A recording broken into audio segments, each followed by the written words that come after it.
Bienvenidos a esta serie, Bocados de nuestra historia, el sabor del patrimonio, una coproducción de la Coordinación de Universidad Abierta y Educación a Distancia, el Instituto de Investigaciones Antropológicas de la UNAM y la Asociación Civil Cultura Culinaria. Este es un programa que intenta transmitir al auditorio la riqueza de una tradición alimentaria, de una tradición de cocina forjada en nuestro país a raíz de la creatividad prehispánica para la utilización de los recursos alimenticios de que se disponía, con la que ha llegado de Europa y que han dado lugar a un perfil muy característico de nuestra gastronomía. Es una serie de temas que se basan en la selección de algunos platillos muy importantes de la gastronomía mexicana que muestran justamente esta creatividad, este éxito que se logró utilizando estos recursos que son producto de tradiciones culturales y que forjan una nueva forma de ver, utilizar los elementos de la cocina, que es el patrimonio de México que ha aportado al mundo. Les invitamos a ver estos temas de gran interés, de gran importancia para el conocimiento de nuestro patrimonio cultural en México, y esperamos que los aprovechen de la mejor manera.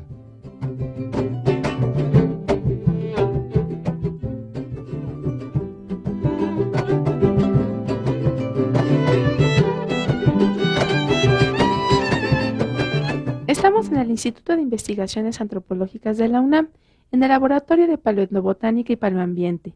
Aquí nos van a explicar un poquito sobre restos arqueológicos del maíz, y para ello nos encontramos con la arqueóloga Diana Martínez. ¿Qué tal, arqueóloga? ¿Qué tal, Yapsi? Claro que sí. Mira, lo que tenemos aquí son restos carbonizados de elotes de maíz de diferentes sitios de la Cuenca de México. Este es de un sitio que se llama Terremoto Tlaltenco, que pertenece al periodo formativo. Este es del periodo clásico de la ciudad de Teotihuacán, y este es de un sitio que se llama Jaltocan, al norte de la cuenca, que es del periodo azteca. Muchas gracias. Bueno, y ustedes se preguntarán, ¿por qué nos están hablando de esto? Pues precisamente, este es nuestro programa de hoy, sobre el maíz. Así que, comenzamos.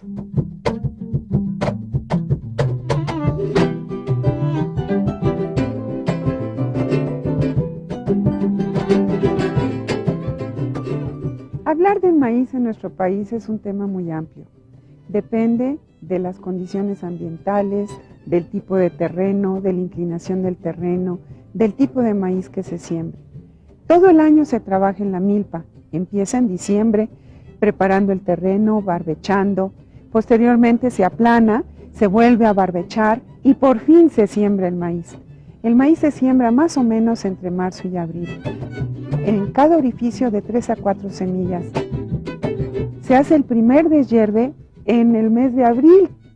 Estas malas hierbas, que muchas las consideramos quelites, nos las comemos en estas festividades de vigilia. Posteriormente se hace otro deshierve y todo el año se cuida el maíz. En la época de lluvias se le hace lo que se llama arrimarle la tierra, para que el maíz con el agua no se vaya a doblar y se caiga. Entonces se sigue creciendo el maíz. En el mes de julio vamos a tener ya el maíz floreciendo, ya está giloteando. En este caso se aprecian mucho los primeros elotes, que es la mazorca inmadura. Posteriormente, en el mes de septiembre, la mazorca va alcanzando tamaño, y para el mes de octubre, noviembre, dependiendo de la zona, ya se puede cosechar.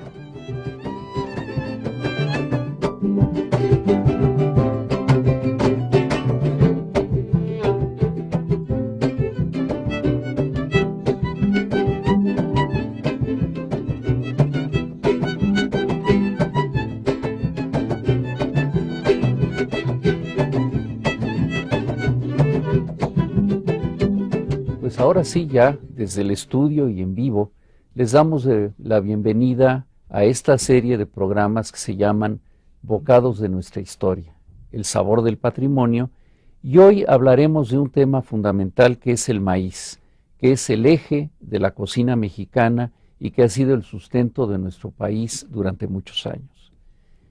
Para hacer estos programas hemos colaborado varias instituciones. Desde luego, estamos ahorita en casa, en la CUAED, la Coordinación de Universidad Abierta y Educación a Distancia de nuestra universidad, pero también, como lo vieron ustedes al principio, ha intervenido el Instituto de Investigaciones Antropológicas, Cultura Culinaria AC, que es un grupo de personas entusiastas y trabajando activamente por la cocina mexicana, y la revista Cuadernos de Nutrición, donde se divulgan estos temas. Y para comenzar, quiero dar la bienvenida a nuestros invitados. En primer lugar está la doctora Emily McClung, arqueóloga. Ella forma parte del personal del Instituto de Investigaciones Antropológicas, y en la primera cápsula vieron ustedes su laboratorio, que es el Laboratorio de Paleoetnobotánica. Bienvenida, Emily. Emily es autora de una serie de libros, artículos. Ella ha investigado muy profundamente los orígenes de muchos productos mexicanos en sitios arqueológicos. Pues te doy la bienvenida. Muchas gracias, buenos días. Y en segundo lugar está con nosotros Paris Aguilar, etnólogo. Él es alumno del posgrado en antropología de la UNAM, pero es ya investigador en la Universidad de la Ciudad de México. Paris ha profundizado mucho en los temas etnológicos de qué cosa es la alimentación, qué implica para nuestras vidas, qué es la cultura alimentaria, etcétera. Y entonces te damos también, Paris, por favor, la bienvenida. Muchísimas gracias. Y antes de comenzar haciendo preguntas a nuestros invitados, quiero que ustedes tomen nota, por favor, de nuestros teléfonos y de la manera de ponerse en contacto con nosotros. Este es un programa que procura ser interactivo, donde esperamos sus llamadas con preguntas, con comentarios, pero no solamente tenemos el teléfono abierto para que ustedes llamen, sino además de ello tenemos correo de voz, tenemos posibilidad de comunicarse por internet, a donde ustedes pueden escribir con sus comentarios, y nos pueden ver, además de vernos por la televisión, digamos, normal. Este programa se transmite también a través de la red electrónica, es decir, nos pueden ustedes ver a través de su computadora, y por lo tanto lo que queremos es tener un contacto constante con ustedes. El propósito del programa de hoy es que ustedes vean la riqueza que representa para nosotros como país, como región, como América Latina, el maíz. Y por lo tanto lo que queremos es que ustedes se familiaricen un poco más con este producto que consumimos todos los días, que forma parte de nuestra vida, que está tan presente en nosotros. Mesoamérica es una de las 3 regiones del mundo donde se originó la agricultura. Probablemente haya unas cuantas más, pero las 3 principales son la creciente fértil de Medio Oriente, Oriente, sobre todo China, y Mesoamérica, aunque claro, hay otros centros que también jugaron un papel importante. El maíz, por su antigüedad, por la forma en que fue domesticado, forma parte importante de nuestra cultura, se volvió una planta sagrada para los mexicanos, pero además el maíz tiene una gran variabilidad, tiene una serie de presentaciones diferentes, está adaptado a muchas condiciones de clima, de suelo, de altura sobre el nivel del mar, etc. Así que vamos a hablar de ese tema que es muy importante para hoy, pero antes quisiera yo que ustedes vieran qué sabe el público en la calle, en nuestra universidad, qué saben del maíz. Y esperemos que al final de este programa ustedes sepan más todavía de lo que nos van a decir.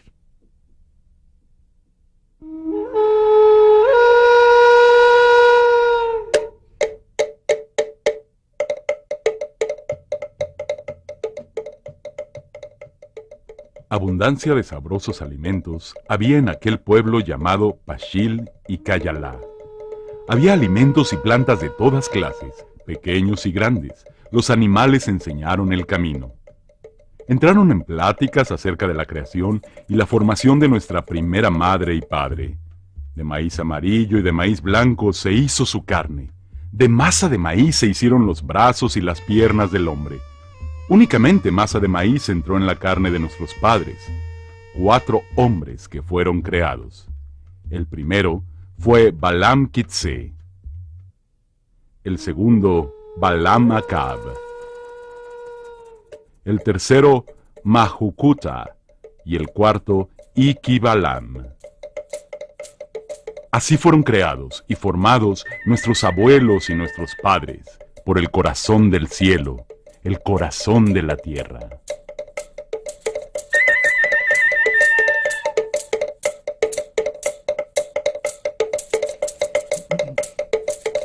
Ustedes vieron esta cápsula que nos informó un poco sobre cómo se concebía el origen del maíz en nuestro pasado. Después escucharemos las opiniones que se tienen hoy sobre el maíz, pero vamos a entrar ahora ya con las preguntas a nuestros invitados.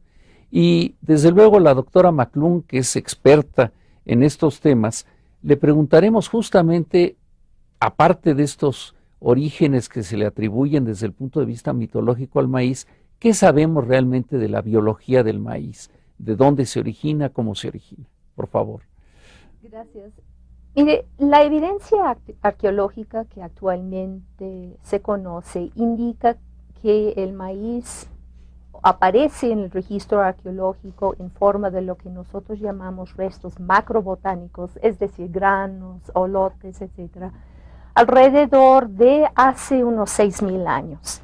Sin embargo, el proceso de domesticación tiene que haber ocurrido a través de varios milenios previos a esto. Entonces, se tiene la idea de que la diferenciación del maíz a partir del teosinte, su ancestro silvestre, ocurre hace aproximadamente 10.000 años.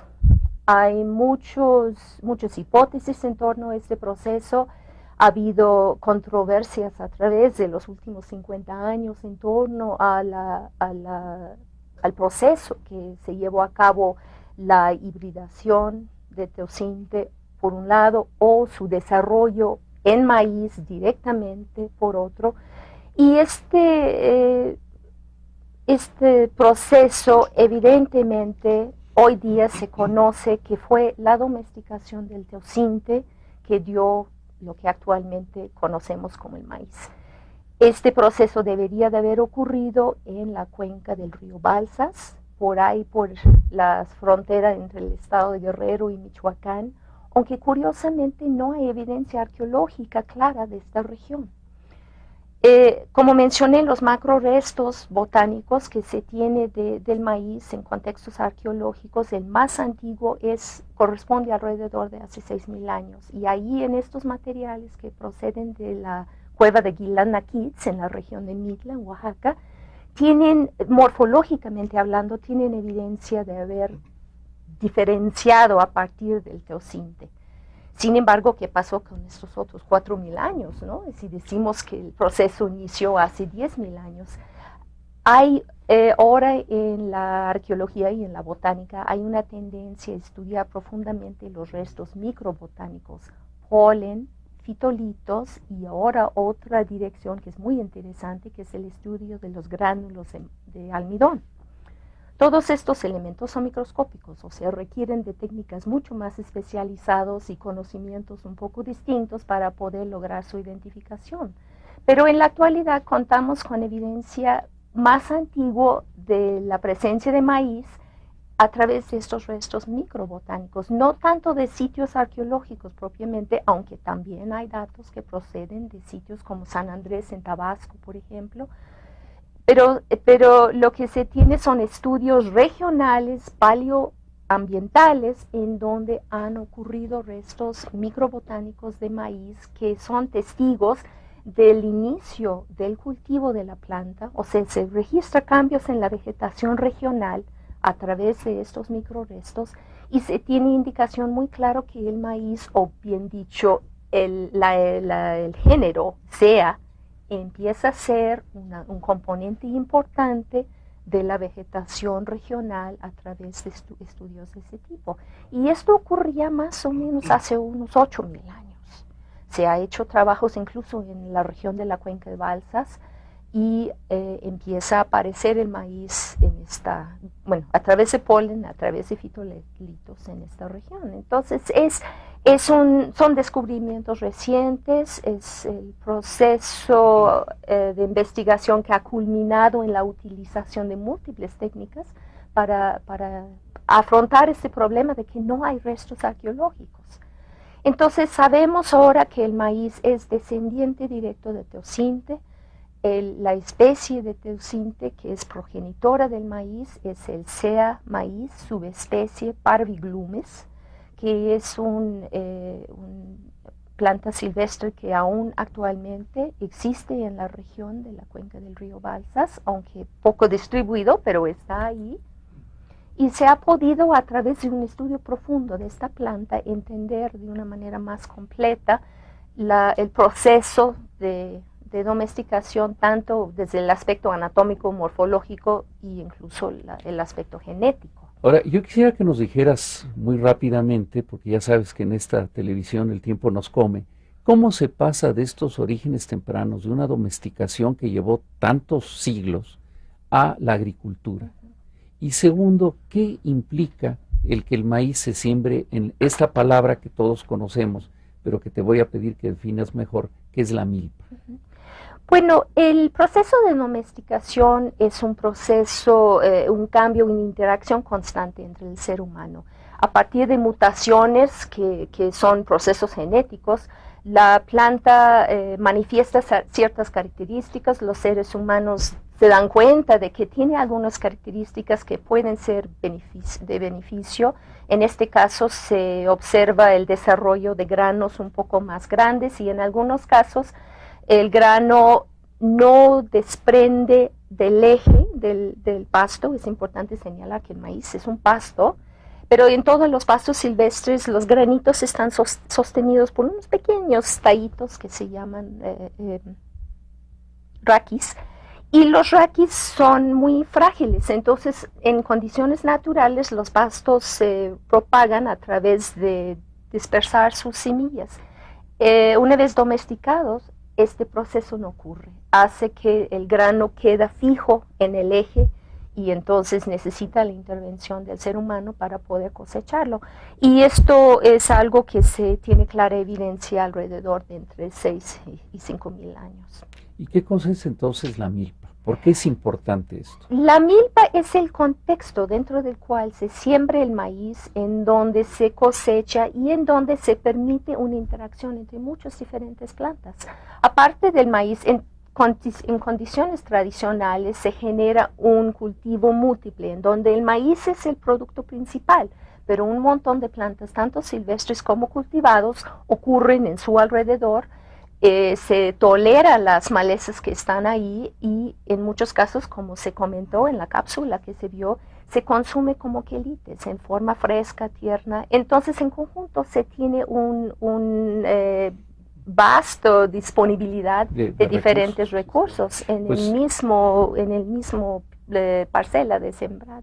Pues ahora justamente para hablar de esto, quiero que veamos una cápsula que nos han preparado, donde nos van a ampliar mucho esta información que tú has dado.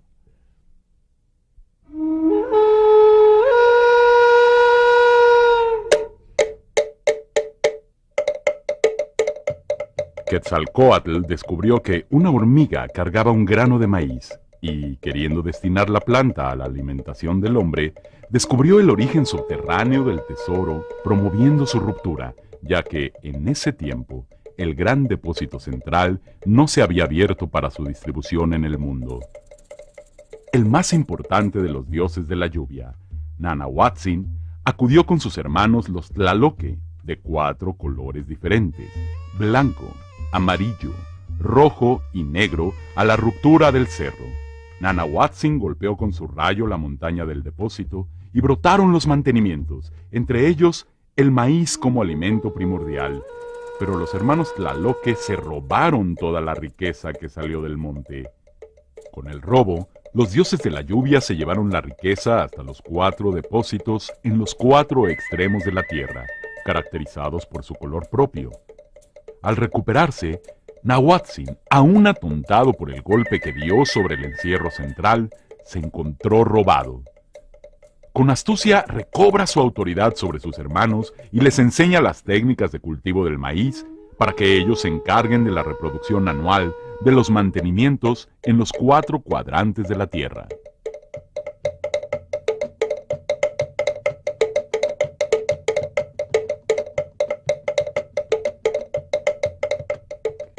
Pues ahora conversaremos con Paris Aguilar, al que le quiero preguntar qué significa entonces ya desde el punto de vista de nuestra cultura esta variedad de maíz que encontramos en nuestro país, cómo se le utiliza, para qué, y platícanos un poco de esto, por favor. Bueno, tiene mucho que ver con los comentarios que hacía Emilia hace un momento. Por supuesto que hay una gran diversidad de especies de maíz diseminadas por todo el país en la actualidad y desde hace mucho tiempo, y esto ha generado también diferentes maneras de usar el producto. Tanto el proceso de domesticación como el proceso de uso implica diferentes maneras, diferentes perspectivas para poderse hacer de él. Esto, digamos, desde la perspectiva antropológica, propiamente etnológica, se traduce como en la tradición, ¿no? Es decir, las diferentes tradiciones de manipulación, de uso de los granos y de las especies, tiene que ver con variabilidades regionales, climáticas, que se expresan en el uso mismo de la planta. En el altiplano tenemos como muy cercana la idea de que bueno, no solo en el altiplano, digo, corrijo, el maíz de hecho es una planta multifuncional. El proceso de domesticación del que hablaba Emily implica el hecho de que la planta se utiliza todo, desde las espigas hasta las raíces, y en términos generales las diferentes culturas de nuestro país han aprendido a utilizarlo para diferentes medios, ya sea como medicina, como alimento, como juguete, como endulzante, porque el maíz se presta precisamente para todo este tipo de cosas. Aquí tenemos un ejemplo. Tenemos un ejemplo, ¿no? Exactamente. Es decir, esta manufactura específicamente viene de esta tradición mucho de usar la planta para diferentes cosas, como juguete, como medicina, como alimento, etcétera, etcétera. Tiene muchos usos porque la cultura misma ha hecho esto, ha hecho que mediante el proceso de domesticación se pueda utilizar para una gran cantidad de cosas, ¿no? Para una gran diversidad de fines. Ahora, desde luego esto implica que además el maíz ha influido sobre nuestra ideología. Por supuesto. Es decir, tenemos de todo. Toda la mitología mesoamericana, incluso del sur y de Centroamérica, está muy fundamentada en la idea de que el hombre es producto del maíz. Es decir, las culturas mesoamericanas y toda Latinoamérica en general está muy imbuida de la idea de que somos producto del maíz, y hay diferentes, aunque varían las maneras como está construida la mitología, hay como una constante, y es el hecho de que somos producto del maíz, ¿no? Y refiere mucho a la idea mucho más contemporánea de que somos lo que comemos, se refiere mucho a esta idea, y esto es ancestral, aunque es mucho más moderno que la tradición propia de la domesticación en sí. Es decir, la construcción ideológica sobre este entorno, pues en términos de datación es mucho más contemporáneo, ¿no? Pero evidentemente que existe como una suerte de columna vertebral de la cultura en Mesoamérica, en Centroamérica y las culturas, digamos, primigenias de Sudamérica. No, y además está presente en nuestra conversación diaria, incluso en adivinanzas, en cuentos, hasta en apodos y términos de la vida diaria. Por supuesto, forma parte sustancial de la manera de ser, digamos, por lo pronto, el mexicano. Pues ahora, justamente hablando de los mexicanos, vamos a ver este sondeo que nos han preparado sobre qué se piensa acerca del maíz.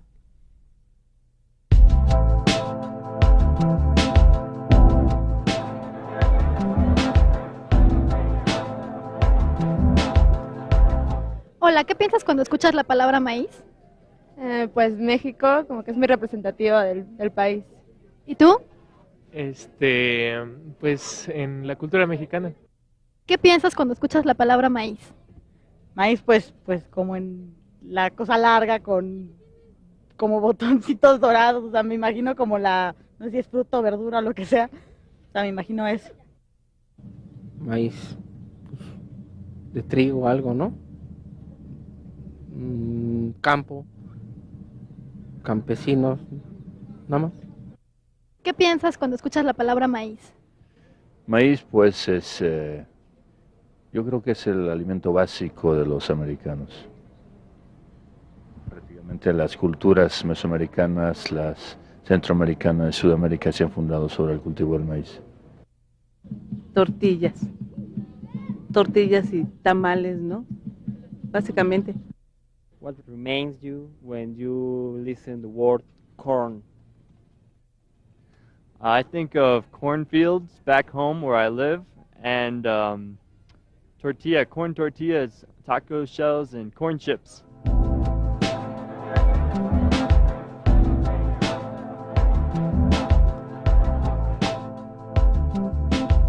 Pues yo espero que ustedes que están viendo y escuchando nuestro programa amplíen sus conocimientos sobre lo que es el maíz con lo que se está mencionando aquí, y les recuerdo que por favor nos llamen. Nos llamen por teléfono, tenemos teléfonos aquí en el estudio, están a cargo de Gustavo Romero y Jorge Pérez, pero además tenemos manera de ponernos en contacto a través del correo electrónico, a través de correo de voz, y lo que nos interesa no solamente es que nos digan que están escuchando el programa, sino que nos hagan preguntas. Y además es importante señalar que tenemos algunos obsequios de los cuales hablaré más tarde para las personas que nos llamen. Ahora tenemos que ir a una pausa y entonces volveremos muy rápidamente con ustedes.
Pues los vuelvo a invitar a que nos llamen, y ahora sí les voy a explicar a ustedes qué cosa hay para quienes nos llamen. Hoy tenemos, por desgracia, porque es una edición muy valiosa y cara, este libro para ustedes. Un solo ejemplar de este libro, que es El Larousse de la cocina mexicana, hecho por Alicia Gironella de Angeli y Giorgio de Angeli. Es un libro valiosísimo, es un libro lleno de recetas de nuestra cocina. Pero también tenemos para ustedes 10 ejemplares de la revista Cuadernos de Nutrición, una revista donde se divulga mucha información sobre la historia y la variedad de la cocina mexicana, pero además de ello, hemos preparado especialmente para esta serie de programas unos pequeños recetarios que ofreceremos hoy en número de 25 para quienes nos llamen, y estos recetarios fueron hechos especialmente para nuestro programa. Estos recetarios contienen las recetas de las cuales se van a hablar en los 5 programas, de tal manera que por favor hay un buen número de regalos, por favor llamen ustedes, pero como les digo, no nos interesa simplemente que llamen por obtener este obsequio, sino que nos hagan preguntas, nos hagan comentarios. Y justamente ya tenemos una primera pregunta del público que le pido a Emily que conteste rápidamente, porque esto es producto de una confusión que existe en muchas personas, que nosotros como profesionales de la antropología nos parece muy común. Pero ¿qué diferencia hay entre México y Mesoamérica? Porque la pregunta es si el maíz es originario de México o de Mesoamérica. Ahí podemos contestar que los dos. Mesoamérica es un término que utilizan los antropólogos para entender un territorio, lo que llamamos nosotros un área cultural, y se trata de más o menos la mitad de la parte norte de México hasta Honduras. Entonces, es una definición que se planteó un antropólogo, Paul Kirchhoff, en los años 40, en donde con base en una serie de características definió esta área. Pero comúnmente en la actualidad se utiliza Mesoamérica de una manera mucho más amplia, entonces sí es fácil que haya confusión. Pero en términos geográficos, el maíz realmente se domestica en México, en parte de Mesoamérica. Pero claro, ahí hay que aclarar que no todo México es Mesoamérica, ni todo Mesoamérica es México, es decir, en el sentido que Mesoamérica, en los términos antropológicos, se prolonga hasta parte de Sudamérica. Bueno, Centroamérica más bien. Perdón, de Centroamérica, perdón, me equivoqué. Y México abarca otros territorios que ya no son Mesoamérica. Entonces, ahora después, Paris, de que hemos visto ya esta bella cápsula con la leyenda de cómo se origina el maíz, ¿cómo se interpreta esto hoy en México? ¿Cómo se vive esta relación entre maíz, ser humano? ¿Qué cambios hubo con la conquista? ¿Qué papel jugó la evangelización para que cambiara nuestra visión del maíz? Bueno, hay una constante, y esa constante es que el maíz forma parte de un complejo sistema no solamente alimentario, sino cultural. Esto es una suerte de permanencia en la cultura mexicana. No solamente por la diversidad de elementos que están alrededor del cultivo y la domesticación del maíz propiamente dicho, como ya los mencionó Emily, sino lo que implica a nivel de la profundidad a la que ha llegado en términos de la expresión cultural. ¿Cómo ha afectado transhistóricamente, digamos?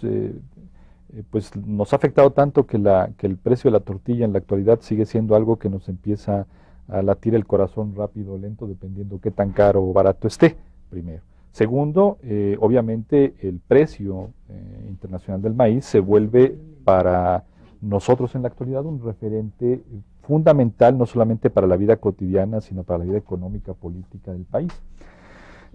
Tiene implicaciones en el momento de la conquista.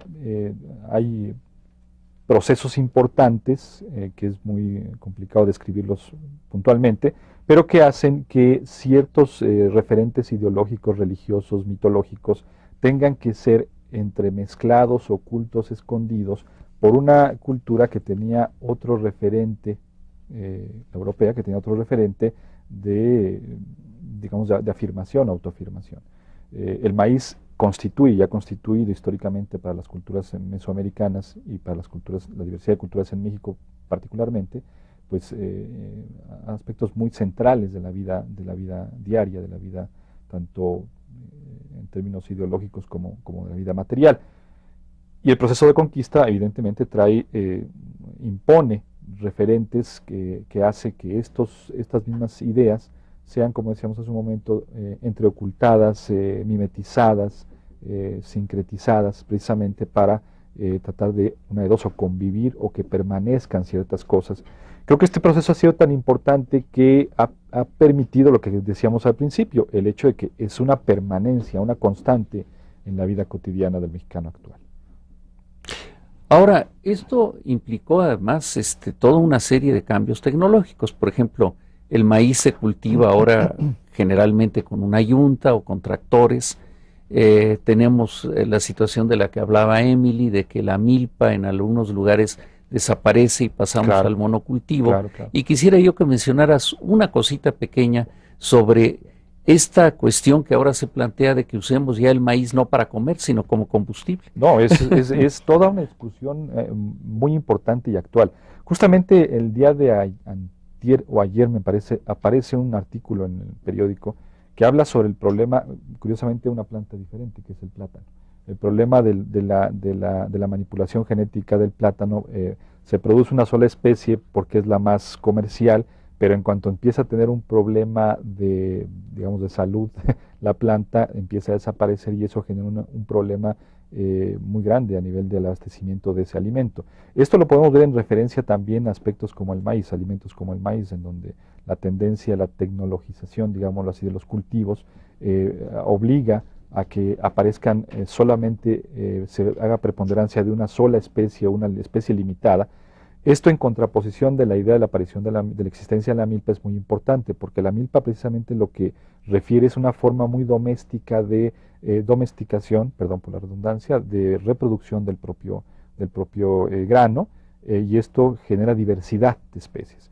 La tendencia a los monocultivos para preponderar una especie que es económicamente importante o explotable, atenta directamente en contra de esta idea de la diversidad, no solamente de la especie, sino también de las culturas que se expresan a través de esta diversidad de especies, ¿no? Entonces, la idea de convertir el maíz en un producto básicamente explotable por el sentido económico, obviamente que tiene una repercusión negativa muy importante en el problema de la diversidad cultural y de la diversidad alimentaria, ¿no? Bueno, pues como ustedes ven, nos están llegando preguntas del público y el público está muy ansioso por saber más sobre la utilidad y la utilización del maíz en nuestra comida. Y claro, esto va a ser un tema que vamos a abordar no solamente en este programa, sino en los que siguen. Y entonces yo quisiera simplemente mencionarles a ustedes cuáles son las preguntas. Por ejemplo, hay una pregunta que a nosotros tres nos hacen con frecuencia cuando damos conferencias: ¿qué implica el maíz transgénico? ¿Por qué no se le ha dado importancia al jitomate, que es un producto mexicano? Y bueno, claro, ahí tendríamos para hacer otro programa completo. Y una pregunta que sí me gustaría que Emily contestara dentro de un momento: si tenemos investigación, si tenemos publicaciones, qué enfoques se están tomando en cuenta para la producción del maíz en la actualidad con el cambio climático, y nos dan incluso listas de cómo el maíz es utilizado en nuestra cocina. Y además debo agregar que ya Guadalupe Molina Bravo ya llamó y ya se quedó con el arús de la cocina mexicana que tenemos en esta mesa. Entonces, yo quisiera, Emily, que contestaras esta parte de la pregunta, es decir, que nos hablaras un poco de qué investigaciones se hacen, así de manera muy rápida. Bueno, hay dos líneas. Por un lado, hay personas muy altamente especializados en cuestiones de genética que han trabajado en entender el proceso de domesticación, las transformaciones del maíz, y hay, por otro lado, hemos aquí en México sobre todo enfocado muchísimo en la recuperación de evidencia de la antigüedad de maíz a través de contextos arqueológicos y a través de estudios paleoambientales. En realidad es importante decirle, la mayor parte de la investigación en maíz en la actualidad no se está haciendo en México, y es muy importante que se regenera un interés fundamental en esta línea. Ahora, hay algo que creo que el público debe conocer, que es producto de lo que tú dijiste antes. Es decir, el maíz actual, el maíz que hoy todos consumimos, es producto de una domesticación, es decir, de cambios. Fíjense ustedes lo que dijo Emily, esto es muy importante, esto se origina del teosinte. Entonces es un cambio genético de una planta en otra. Es decir, ahí hay una manipulación transgénica llevada a cabo durante largo tiempo con técnicas, digamos, muy sencillas de selección, etcétera. Pero hoy lo que tenemos es esta situación de que ese cambio se puede dar muy rápidamente. Entonces quisieras hablar un poquitito sobre esto y después le pediré a Paris que nos diga las implicaciones que esto tiene.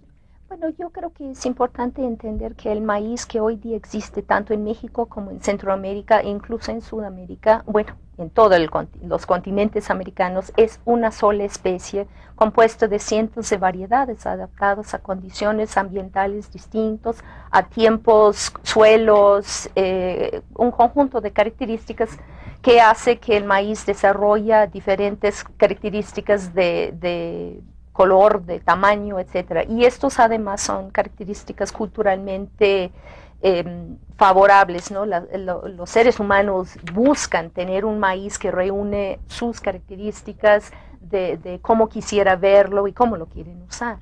Entonces, es importante entender que el maíz es uno solo, pero muchísimas diferentes variedades. Y yo creo que Paris nos puede comentar en torno a las implicaciones al mantener estas variedades. Claro.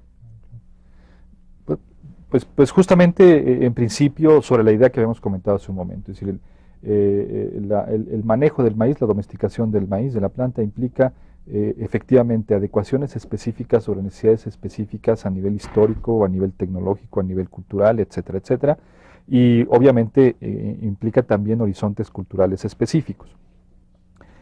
Una cosa que me interesa mucho resaltar y volver sobre esta idea es que algo que se ha ganado indudablemente con esta domesticación paulatina del maíz, las culturas han ganado, evidentemente es en la producción de diversidad de especies, pero también diversidad de perspectivas y diversidad de ideologías respecto del mismo.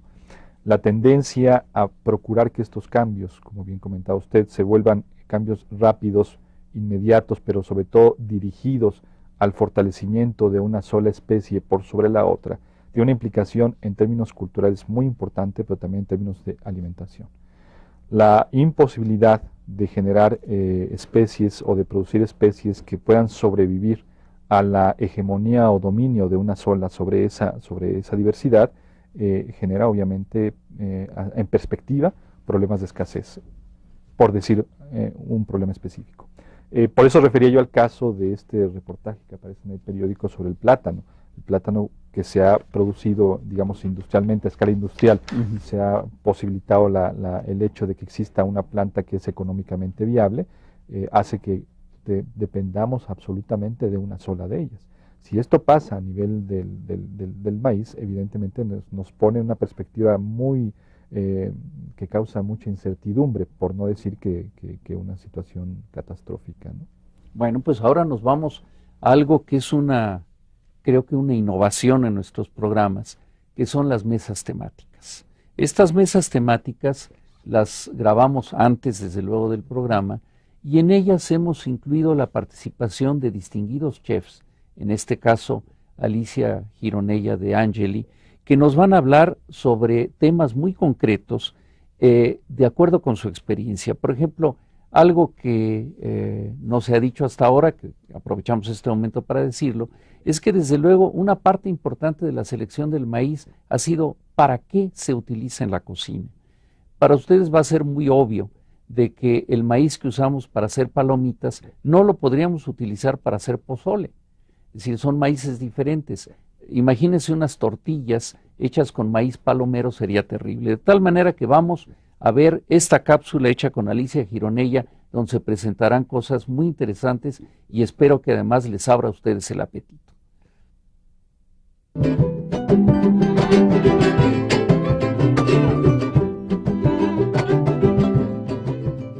El maíz, sustento de nuestra historia.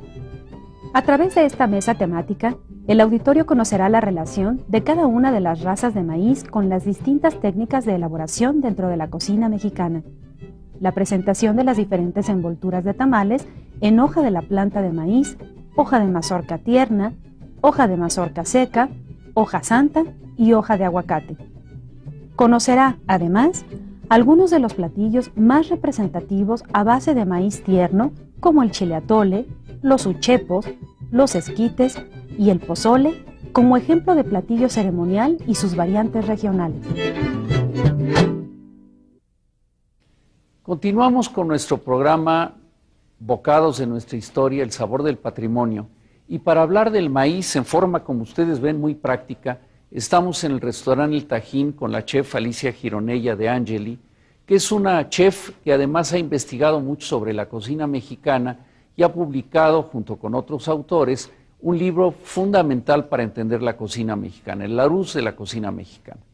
Alicia, muchas gracias, y lo que te pedimos es que nos cuentes algo muy importante. Siempre hablamos del maíz en general, pero en realidad, como podemos ver aquí, hay varios maíces. ¿Puedes platicarnos algo sobre esta variedad del maíz? Bueno, yo te diré que el maíz es el común denominador de nuestra cocina en sus diferentes formas y colores y tamaños, pero yo creo que es el común denominador de toda América. Aquí vemos diferentes mazorcas secas, la blanca, que es la más común, la negra o azul, que es como un azabache y ya cuando se cocina ya no queda igual, y esta que es como granos de granate. Realmente aquí tenemos la azul, es ligeramente más pálida.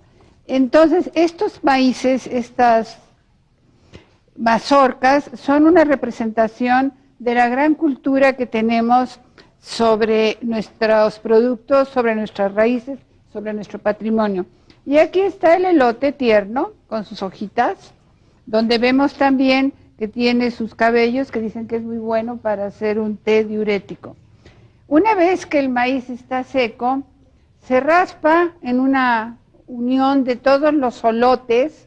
Mira cómo se aprovecha la planta del maíz. Totalmente. Porque los solotes se amarran muy bien, entonces ya se van raspando y vamos obteniendo los granos que luego vamos a ver para qué usamos en cada grano.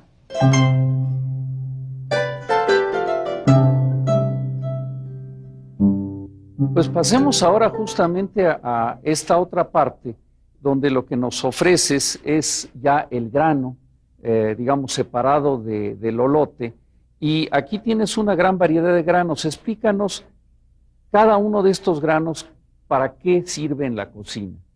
Bueno, mira, el más característico es el que nos sirve para el pozole, que es un grano grande que al cocinarlo debe de reventar. Después... ¿Este es el cacahuacintle? Cacahuacintle. Después tenemos algo muy divertido, que es el maíz palomero, que en la época ya prehispánica lo ponían sobre un comal y cuando empezaba a mostrar el palomero, que casi todo el mundo lo conoce. Cuando empezaba a tronar, los niños lo pescaban con la jícara como un juego hasta obtener las palomitas como ya las ves allá. Entonces, quiero aclarar muy bien que este tipo de palomitas es absolutamente mexicano y de la época prehispánica. Después tenemos el maíz blanco, que es el más común para hacer tortilla, y los maíces de colores que son característicos de diferentes zonas. Estos son los maíces que yo creo, los maíces criollos, que yo creo debemos de hacer algo porque no se extingan.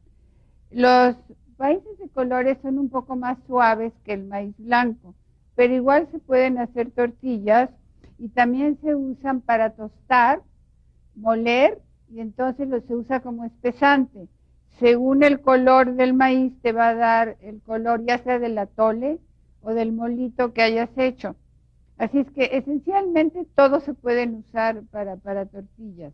Específicamente para el pozole y para tamales usamos el cacahuacintle, y para tostadas usamos los colores oscuros, y para tortillas usamos el blanco.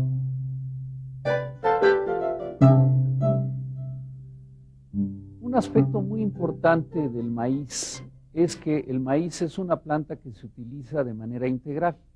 Y entonces justamente lo que Alicia nos va a mostrar ahora es otra parte de la planta del maíz. Las hojas modificadas que rodean a la mazorca y las hojas propiamente de la planta, así como de otras que intervienen en la producción de los tamales. Tenían un gran arte para envolver los tamales. Lo envolvían con la hoja fresca del elote o con la hoja seca, pero también lo envolvían con unas hojas que se llaman papatlas y que existían desde la época prehispánica porque no había plátano. La hoja de plátano nos llega con los españoles y vemos la diferencia entre una hoja de plátano y una hoja de papatla. También envolvían con la hoja santa, que es muy aromática. Entonces, el resultado era un tamal muy aromático. Y hacían también unos tamales miniaturas envueltos en hoja de aguacate. Tenemos unos tamales ya preparados y vamos a ir viendo sus envolturas. Esta está hecha con la hoja de maíz seca, que corresponde a esta, que es una maravilla, el envoltorio. Eran artistas. En esto se asemeja un poco a los japoneses, en la manera de envolver las cosas. Este ya es un tamal más moderno, envuelto en hoja de plátano. Este es uno envuelto con hojas de maíz. Y son unos tamales que nada más llevan masa de maíz y frijolitos. Y se comen remojados en atoles. Aquí lo importante es que esta es la hoja de la planta, no es la hoja que rodea al elote. Al elote, es la hoja de la planta. Aquí tenemos ya unos con elote tierno. Que son, digamos, de los más conocidos que tenemos ahora. Luego aquí tenemos uno con hoja de aguacate. Vean ustedes qué belleza, y por desgracia la televisión no transmite olor, pero el olor al sacar ese tamal fue extraordinario. Aquí tenemos con hoja de papatla. Ahora vamos a ver lo que son los pozoles. Esta es otra de las grandes creaciones de la cocina mexicana, y Alicia lo dijo muy bien, los pozoles, porque no hay un pozol, sino hay varios, y aquí tienes ejemplos muy hermosos. Los pozoles nacen inicialmente del pozole blanco, que como lo dice el nombre, es blanco.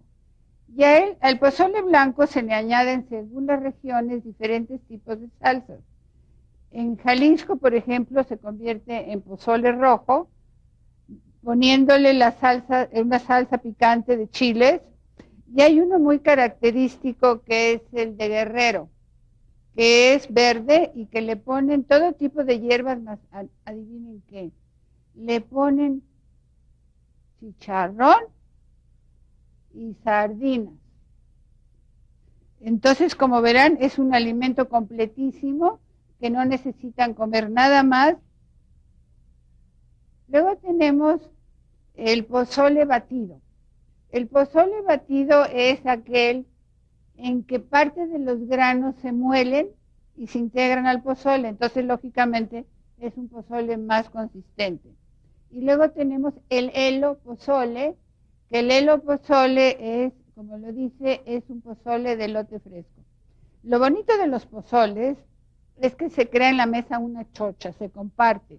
Si pásame el chile, pásame el orégano, dame los rebanitos, pásame la cebolla, dame el limón, dame la lechuguita, y como vimos en el pozole verde, están las sardinas y los chicharrones.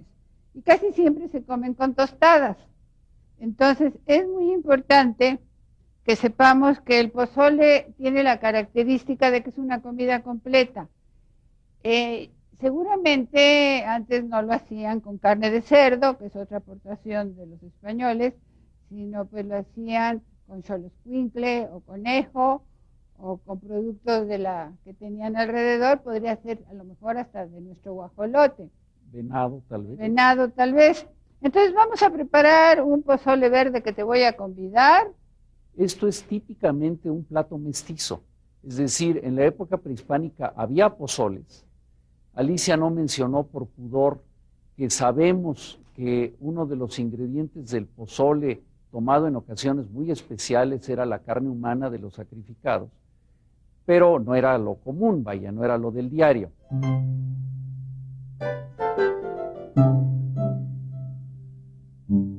Pues Alicia, seguramente uno de los productos más antiguos, después de los elotes hervidos, son los esquites. Platícanos un poco qué es esto, que es otro platillo muy mexicano y, como digo, muy antiguo y muy sabroso. Se desgrana el elote fresco y se pone a cocer con hierbas de olor, epazote, pericón y chile verde. Y se sirve con poco caldito y son riquísimos. Desde luego su sal, su salecita que viene de Guerrero. Claro, porque en este caso lo que estamos buscando es un sabor, digamos, antiguo, y esta sal que viene de Guerrero es una sal marina poco refinada que le da un gusto muy especial. Claro. Y aquí tienes otra cosa, que Tengo es el chile atole. El chile atole, que es un atole muy especial porque es picante, salado y dulce. Y se le pone mucho epazote, mucho chile verde. Lo encuentran mucho en la zona, en el mercado de Xochimilco. Y se los aconsejo porque es buenísimo. La gente actual, los muchachos todavía, no le captan lo rico que es este atole dulce, picante, salado. El dulce antes se daba con miel de abeja, ahora lo damos con azúcar.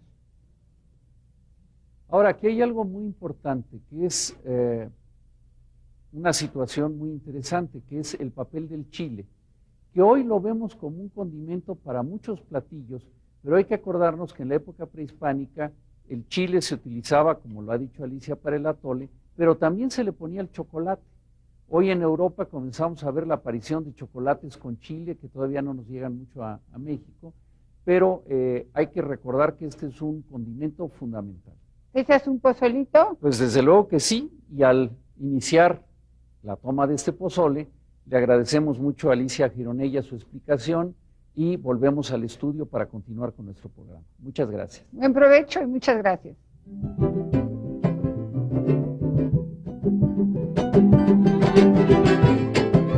Pues ha llegado el momento de finalizar nuestro programa.